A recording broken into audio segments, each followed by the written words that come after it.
Yo creo que aquí la mayoría de nosotros tiene carnet de conducir, ¿verdad? Y cuando vemos las señales, ¿qué hacen las señales? Nos señalan. Si te tienes que parar, si tienes que ceder el paso, si te tienes que parar en un semáforo en rojo, si puedes pasar porque está en verde, si es sentido obligatorio, si es dirección prohibida, señales que señalan. ¿Para qué vale una señal? Para señalar.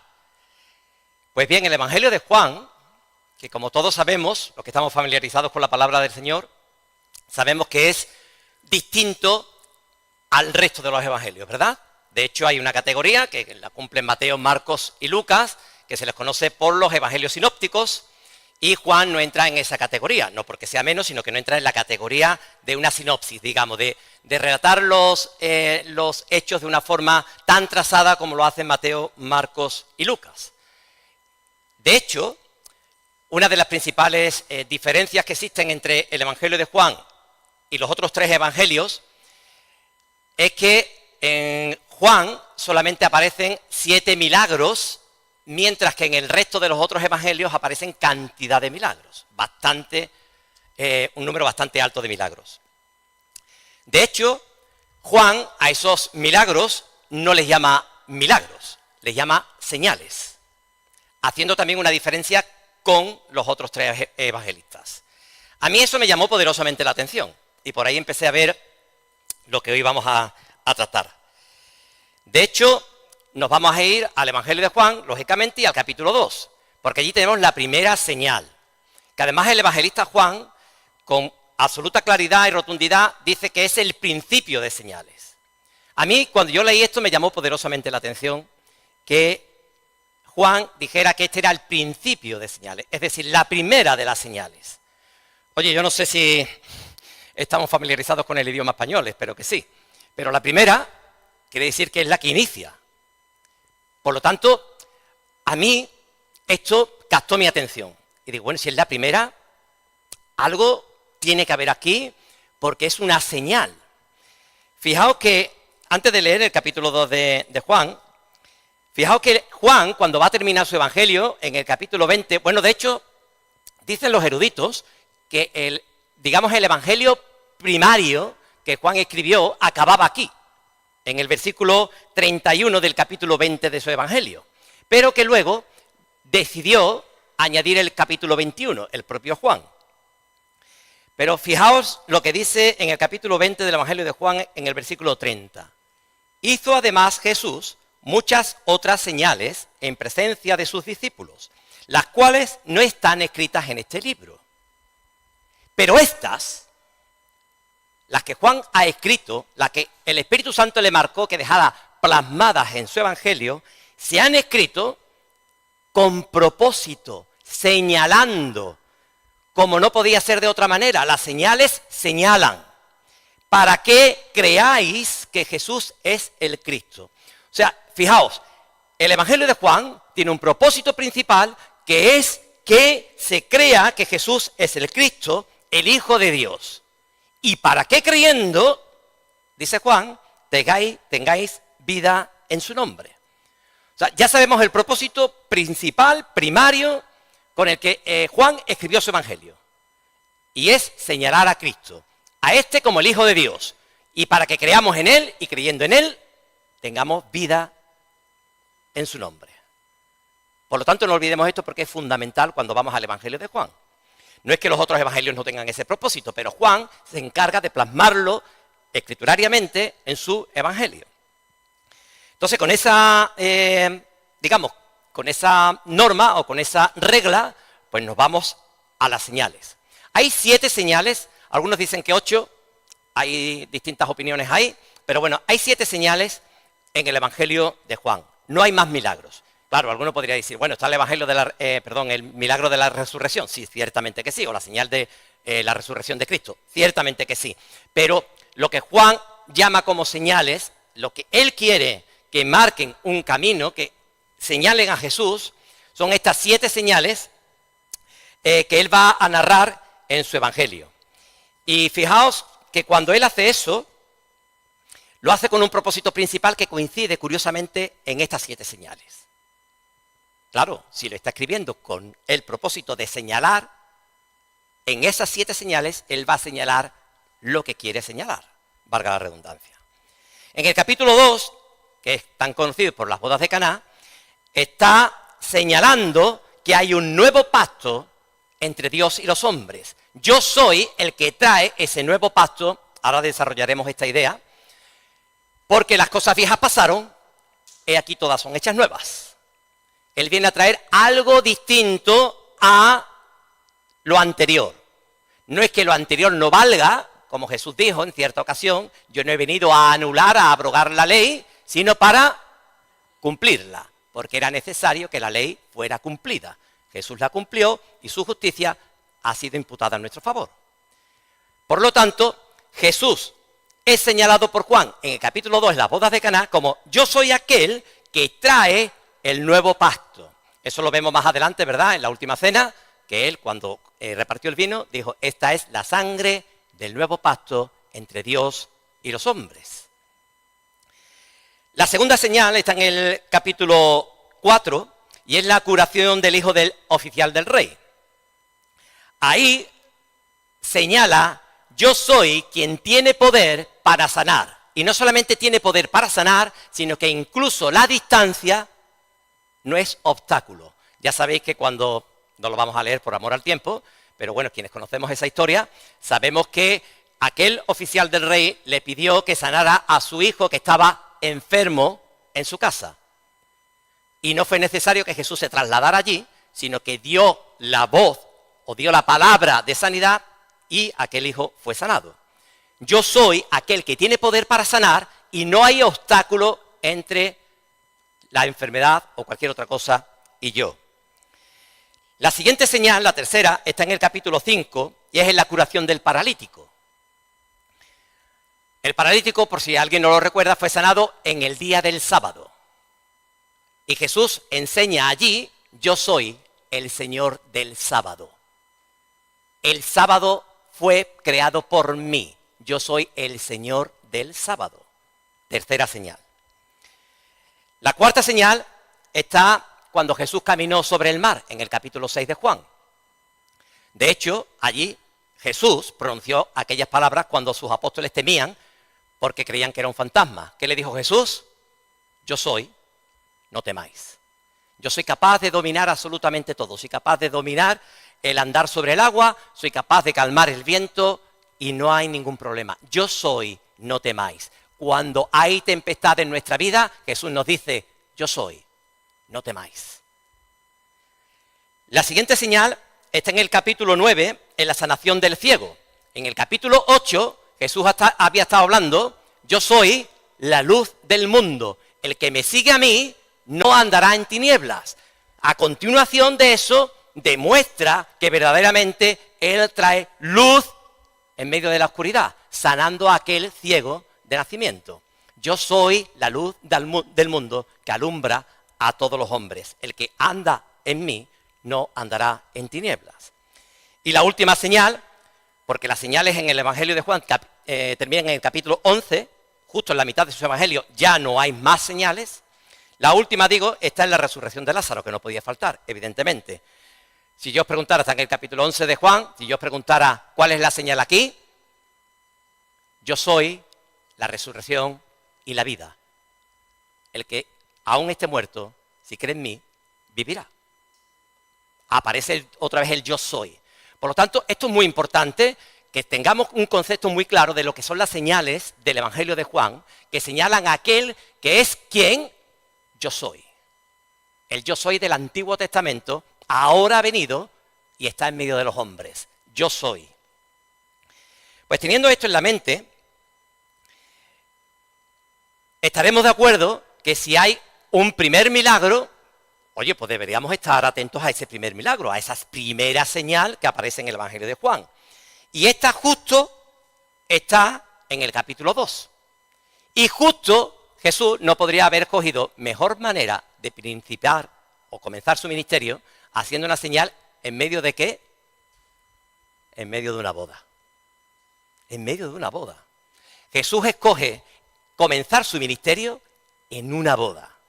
Oye, esto algo significará, ¿no? ¿O fue casualidad? No, no fue casualidad. El Antiguo Testamento habla acerca de esa boda que se tendría que celebrar algún día entre Dios y su pueblo, Israel. Y además con una particularidad, habla de celebración y habla de vino.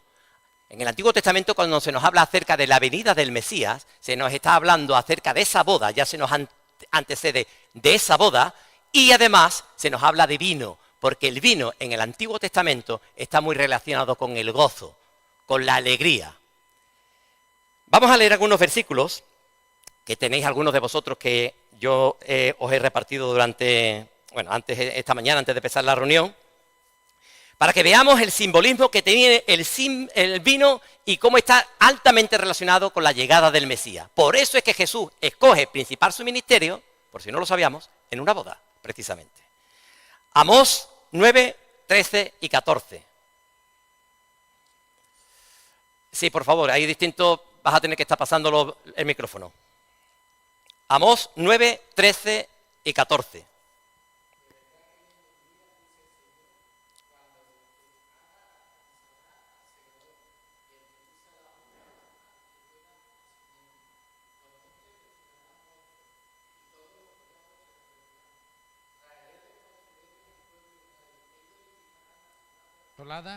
Y las que habitarán, plantarán viña y beberán en su vino, y harán huerto y comerán de su fruto. ¿Veis? El vino como señal de la venida del reino de Dios.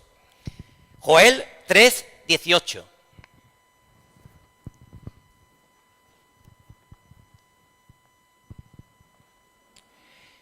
Aquel día el vino y la leche correrán como agua por montes y colinas, y los arroyos de Judá llevarán agua en abundancia. De mi tiempo brotará un manantial que regará el valle de Sitín. Una vez más, el vino como señal de la venida del reino de Dios en medio de su pueblo. Isaías 25, del 6 al 9. En Jerusalén, el Señor de los ejércitos celestiales preparará un maravilloso banquete para toda la gente del mundo. Será un banquete delicioso con vino añejo y carne de primera calidad. Allí Él quitará la nube de tristeza, la sombra de muerte que cubre la tierra. Él devorará a la muerte para siempre. El Señor soberano secará todas las lágrimas y quitará para siempre los insultos y las burlas contra su pueblo, contra su tierra y su pueblo. El Señor ha hablado. En aquel día la gente proclamará: este es nuestro Dios, confiamos en Él y Él nos salvó. Este es el Señor en quien confiamos. Alegrémonos en la salvación que nos trae. Una vez más, vuelva a aparecer el vino como anunciando la venida del reino de Dios. Y por último, Jeremías 31, 12.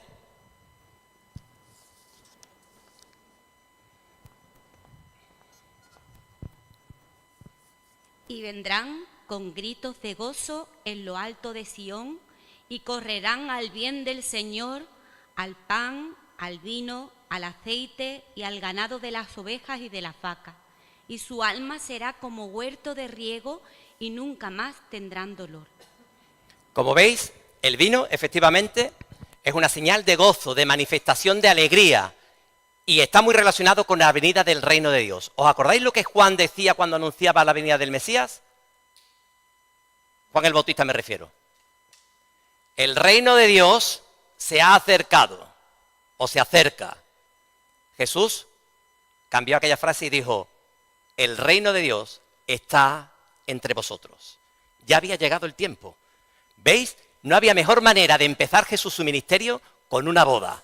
No era por casualidad. Juan no escribe esto por casualidad. Lo deja como una señal, indicando: yo soy. Jesús estaba diciendo: el reino de Dios ha venido a la tierra. Ahora está entre vosotros. Esta es la señal de Juan 2. ¿Y qué tenemos que decir del vino respecto al Nuevo Testamento? ¿No es para nosotros significativo el vino? Muy significativo, ¿verdad? Hasta el punto de que Jesús nos dijo que ya no bebería más del fruto de la vid hasta que lo beba de nuevo en el reino de Dios con vosotros. El vino es una señal de la venida del reino. El vino significa alegría, gozo. Jesús manifiesta en las bodas de Caná: el reino de Dios está entre vosotros. Ya está aquí, ya ha llegado. Y el vino es la manifestación externa o simbólica de que efectivamente así es. Vamos a leer ahora Juan capítulo 2, para centrarnos en el texto y seguiremos comentando. Dice, al tercer día se hicieron unas bodas en Caná de Galilea y estaba allí la madre de Jesús.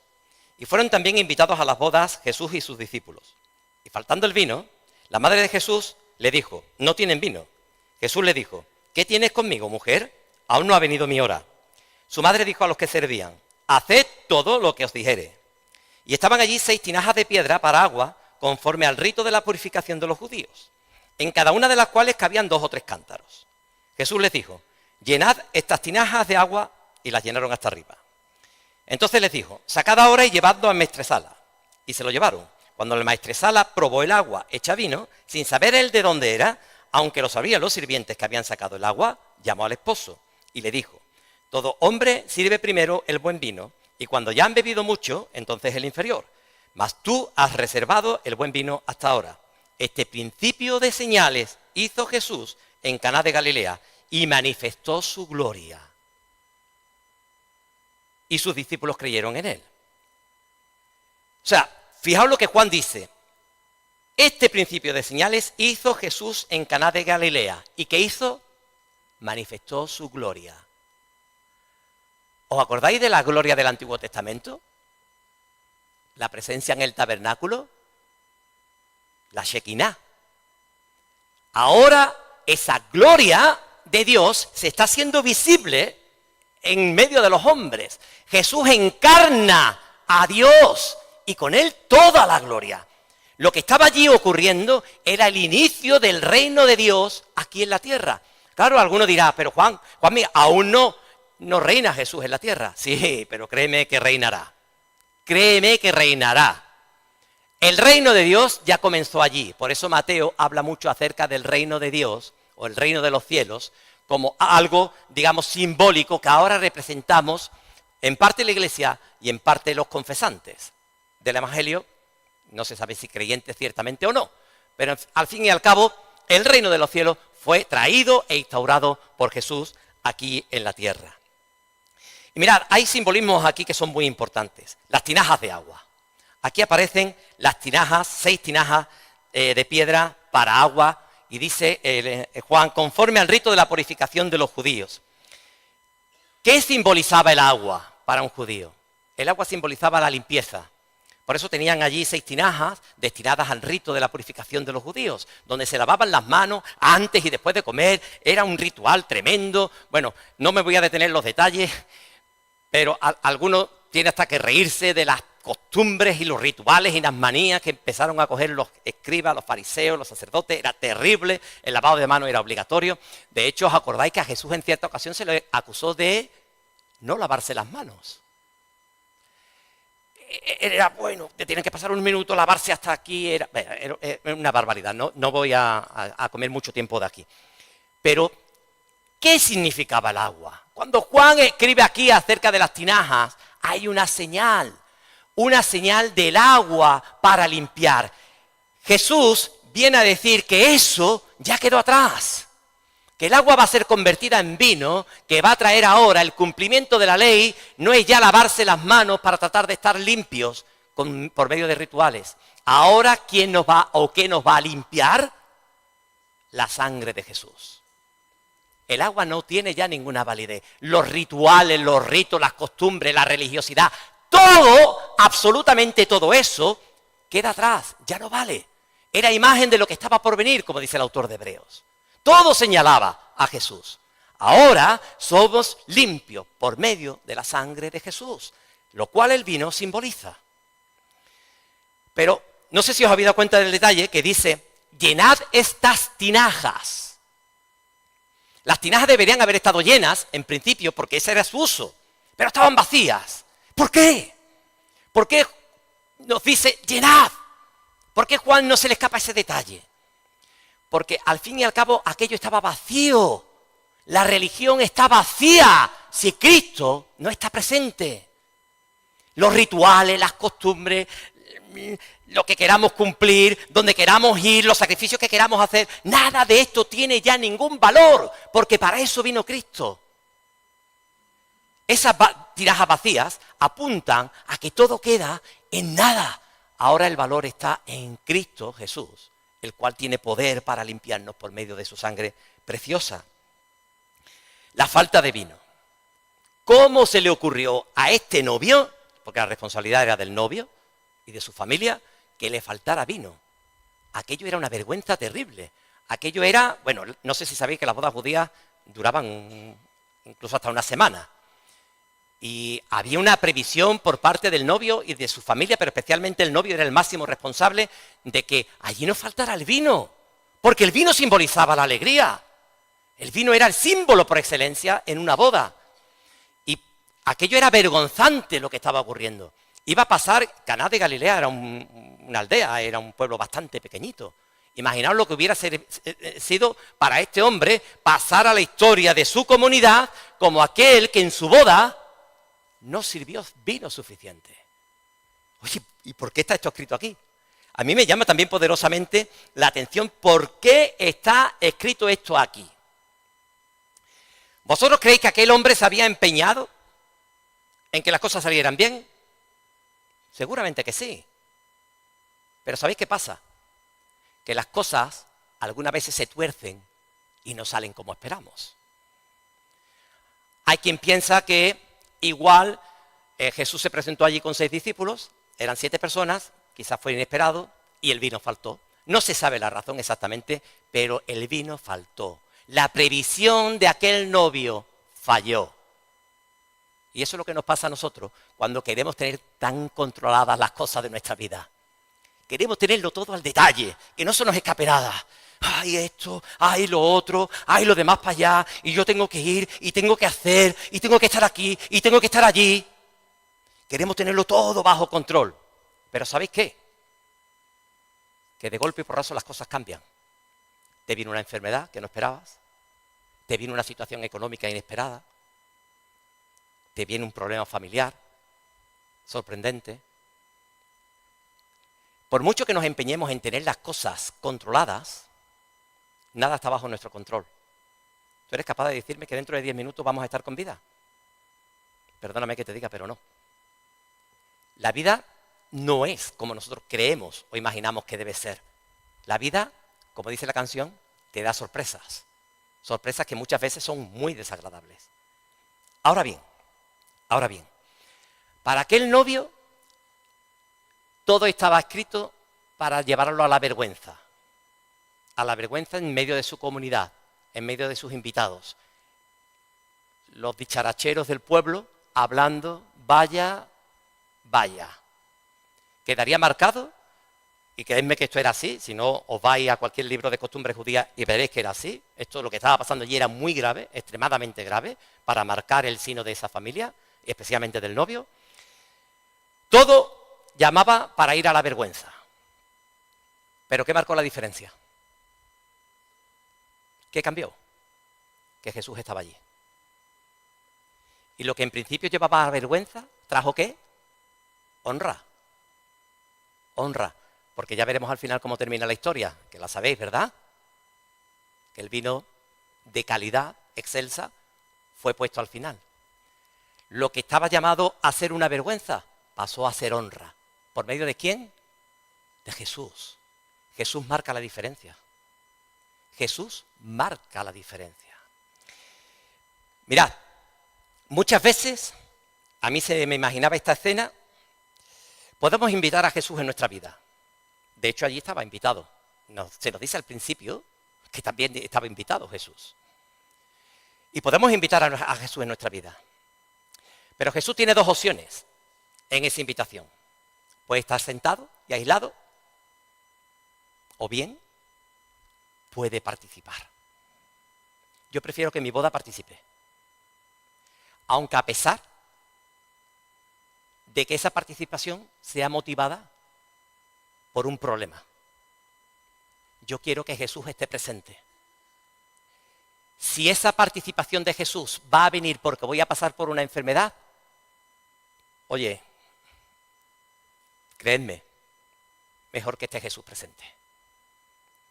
No quiero que Jesús esté allí como invitado. Quiero que Jesús esté presente para que Jesús marque la diferencia. Lo que en principio era un problema se convirtió en honra. Esto es como generalmente funciona Jesús, te lo digo por si no lo sabías. Generalmente Jesús honra su nombre por medio de los problemas, cuando le damos participación en esos problemas, cuando le damos el lugar adecuado. Jesús, no quiero que estés como invitado, quiero que tú participes, que estés presente aquí. Fijaos si es importante lo que ocurre aquí, que si no hubiera faltado el vino, Jesús no hubiera hecho el milagro de la conversión de agua en vino. ¿Estamos de acuerdo en esto? Si no hubiera pasado nada, Jesús hubiera pasado posiblemente desapercibido. Porque según nos atenemos a la historia, nos dice que Jesús tomó lugar en esta historia cuando faltó el vino. Esto me dice que para que se manifieste la gloria de Jesús en nuestra vida, siento decíroslo, mayoritariamente lo va a hacer a través de los problemas. A través de los problemas. Pero si no vinieran esos problemas, ¿cómo entonces Jesús sería glorificado? ¿Cómo puede glorificarse Jesús en nuestras vidas si todo nos va bien? Pregunto.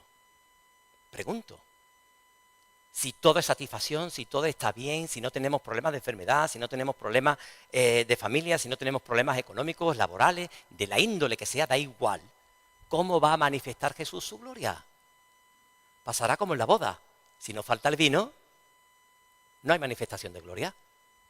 Si hay problemas de falta de vino, hay manifestación de gloria. ¿Qué quiero decir con esto? ¿Pidamos a Dios problemas? ¿Vamos a orar? Vamos a ponernos todos a orar y vamos a decirle, Señor, tráenos problemas. No, ¿verdad? Estaríamos locos. Lo que sí tenemos que pedirle a Dios es que cuando vengan los problemas, Jesús manifieste su gloria. Esa es la diferencia.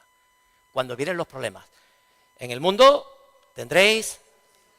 ¿Alguien sabe otro versículo distinto a este que le lleve la contraria? No, ¿verdad? En el mundo tendréis aflicción, pero confiad, yo he vencido al mundo. La gloria de Jesús se manifiesta cuando tenemos problemas. Antes hemos cantado, estaré quieto y así sabré que tú eres Dios. ¿Quieto cómo es? ¿Quieto aquí? ¿O de quietud? De calma. Yo creo que de los dos, ¿verdad? A Dios no le hace falta que le echemos una manita. ¡Quietos! Pero en quietud, en tranquilidad, en paz. En esa paz que sobrepasa todo entendimiento. Si no falta el vino, ¿cómo va a venir la paz? ¿Cómo va a venir la paz? No nos perdamos nada de lo que Jesús quiere hacer en medio de nosotros y en nosotros y con nosotros. No nos lo perdamos, a pesar de que eso sea pasar por situaciones complicadas y difíciles.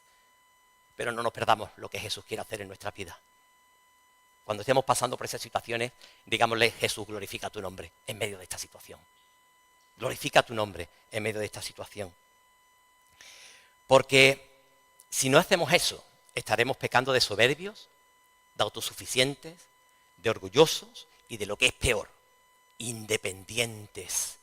Vivir independientemente de Jesús. Y yo creo que este es el peor y mayor pecado que podemos cometer como cristianos. Vivir independientes de Jesús.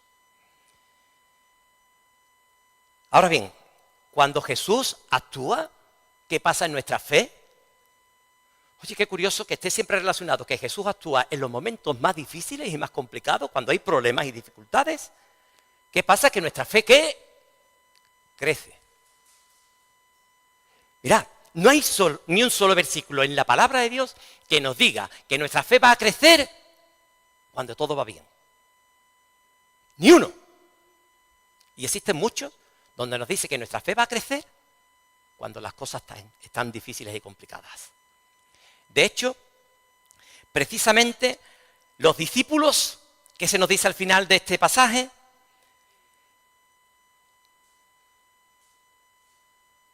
y manifestó su gloria, y sus discípulos creyeron en él.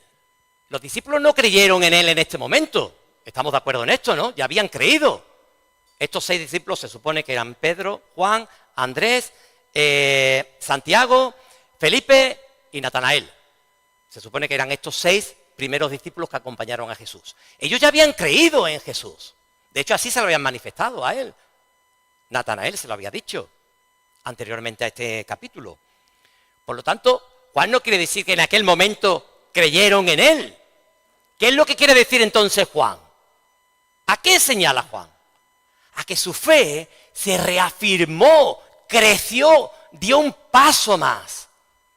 Esto nos enseña que efectivamente, si sabemos ver y darle a Jesús el lugar en las situaciones por las que vivimos, nuestra fe crece y aumenta. Pero desgraciadamente no es eso lo que hacemos. Desgraciadamente, normalmente cuando vienen los problemas, nos solemos meter en la cueva, nos solemos esconder, solemos buscar refugio donde quiera que sea, en vez de decirle a Jesús que está allí, porque está allí, lo hemos invitado, que yo recuerde, le hemos invitado a nuestra vida a Jesús, pero no le damos participación.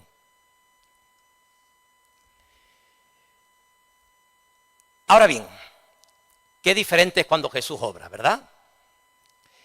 ¿Qué pasó cuando Jesús obró? Dice que había allí 6 tinajas de piedra, y cada una de las cuales cabían 2 o 3 cántaros. Casi todos los eruditos, casi todos coinciden, hay diferencias de algunos litros, pero aproximadamente, por hacer una media, en cada tinaja, en cada una de las 6 tinajas cabían, ¿sabéis cuántos litros? Aproximadamente 100 litros. Jesús dijo, llenadlas hasta arriba. 100 litros aproximadamente de agua. Esos 100 litros de agua pasaron a ser vino. ¿Estamos de acuerdo en esto? Pasaron a ser vino.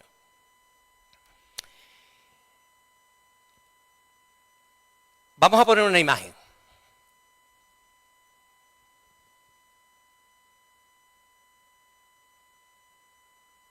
Ahí. ¿Sabéis qué es esto? Una botella de vino, ¿verdad? ¿Sabéis cuánto vale esa botella de vino? Es la botella de vino más cara vendida hasta el día de hoy. 700.000 euros aproximadamente. 700.000 euros se pagó por esta botella de vino. Un Borgoña, una región francesa muy conocida por sus vinos, del año 1945. Sí, especialmente, y que no sea además la marca La Casera. 700.000 euros aproximadamente se pagó en dólares. No he sido capaz de ver cuánto tiene esa botella. Me refiero en capacidad, pero no sé. Litro, la botella de vino normalmente suelen tener 75 centilitros, normalmente, pero bueno, no sé. Vamos a ponernos en el mejor de los casos. Un litro, venga, vamos a tirar 1,5 litros, que yo creo que no existen, pero bueno. Sí, pero no es lo común. Normalmente esto se embotella en botellas pequeñas, normalmente. Pero bueno, no importa, a lo que yo quiero llevaros. ¿Vosotros creéis que ese vino es mejor que el que Jesús hizo en la boda de Caná? Mirad, hacemos un paréntesis. Yo una de las cosas, se lo he dicho a mi mujer y a los que me conocéis, a mí me gusta beber el vino tinto en las comidas, ¿vale? Me gusta el vino tinto. Yo le he dicho al Señor que yo espero que yo pueda probar ese vino, el de las bodas de Caná. Yo creo que no habrá vino mejor. ¿Vosotros de verdad pensáis que ha habido un vino mejor que el que Jesús hizo? ¿El creador de la uva? ¿El creador del vino? No habrá mejor vino que ese. Yo espero que el Señor me permita una copita allí. ¿Cuánto valdrían 600 litros del vino de Jesús? No vamos a hacer los números, ¿vale? Son muchos ceros. Una barbaridad. ¿Qué quiere decir esto? Que cuando Jesús obra, cuando Dios obra, no escatima, no es menesteroso, no es tristón, te voy a dar, pero... No, cuando Jesús viene, cuando Jesús obra, obra de manera maravillosa, de manera portentosa, trayendo en principio lo que más necesitamos cuando estamos pasando por dificultades. ¿Sabéis lo que más necesitamos cuando estamos pasando por dificultades? Paz.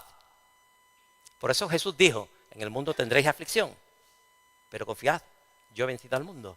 Ese versículo está englobado en mi paz os dejo, la paz os doy, no como el mundo la da.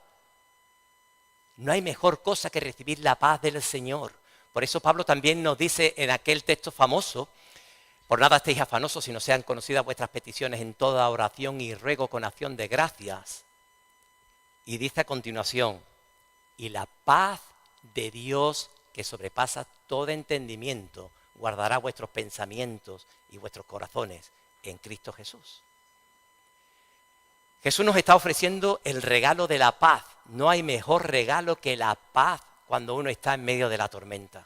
Sentir la presencia del Señor, el gozo del Señor.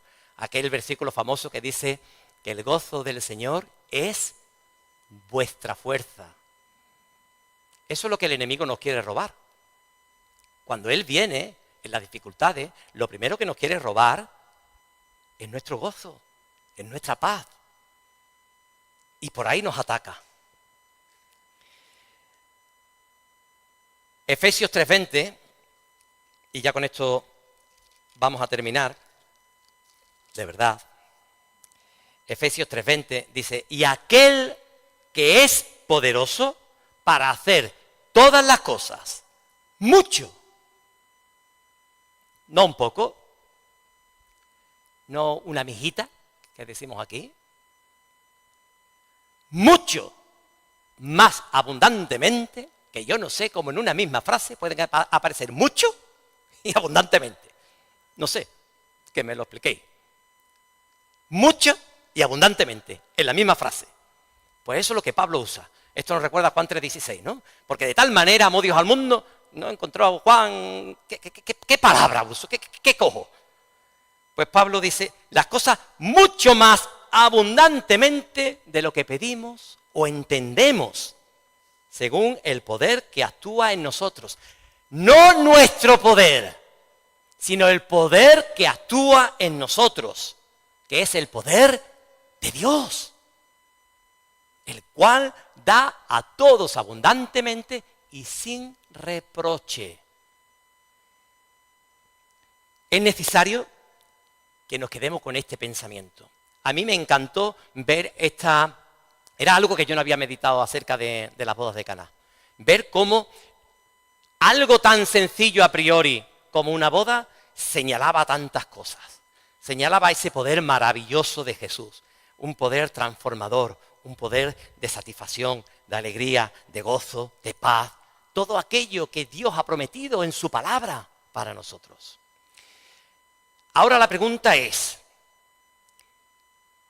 ¿estoy yo en disposición de no perderme nada de lo que Jesús quiere hacer en mi vida?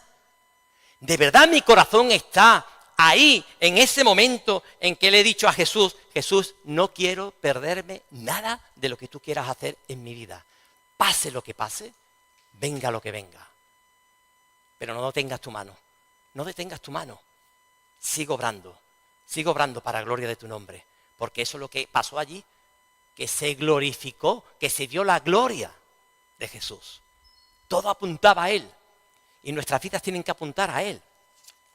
Mira, muchas veces hemos dicho que